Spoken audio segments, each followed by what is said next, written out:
Амина, сен қандай сурет салып отырсың? Бұл кентаврдың суреті. Қандай тамаша. Амина, сен суретті нағыз суретшілер сияқты салады екенсің. Нағыз суретшілердей болу қайда? Мен бүгін кентаврлар туралы мультфильм көргенмін. Олар өте алып күштің иесі болған деседі. Дұрыс айтасың, Амина. Мен де олар туралы көп оқығанмын. Олар соғыста қарсылас жақ келмейтін айлалы болған деседі. Олардан бәрі адам қорқатын болған. Сен кітапты көп оқиды екенсің, Аян.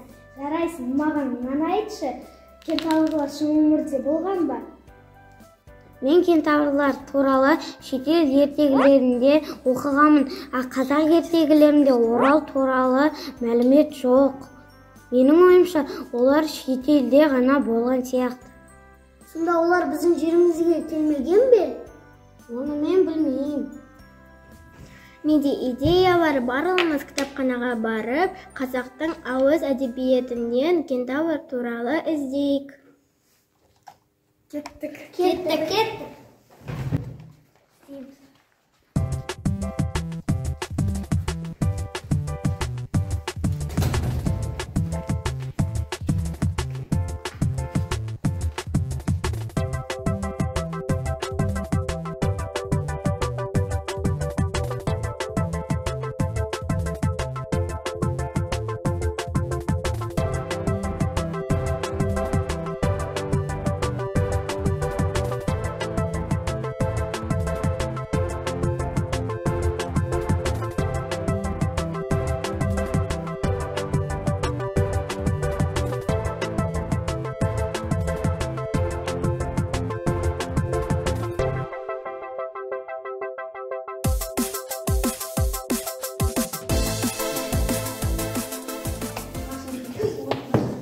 Балалар, жиналайықшы, мен көп кітаптарды іздедім.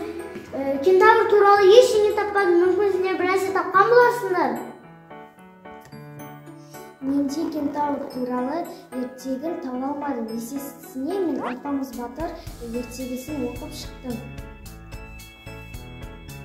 Менде біраз ертегілерді оқып үлгердім.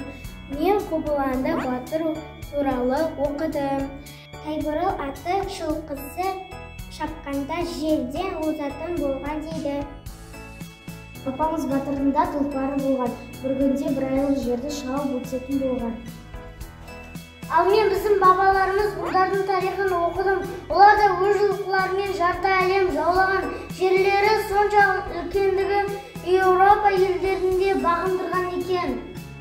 Олар, мен түсіндім, кентаврлар басқа елдің ертегілерінде болған себебі, кентавр деген біздің атқа мініп жорық жасаған ата бабаларымыз.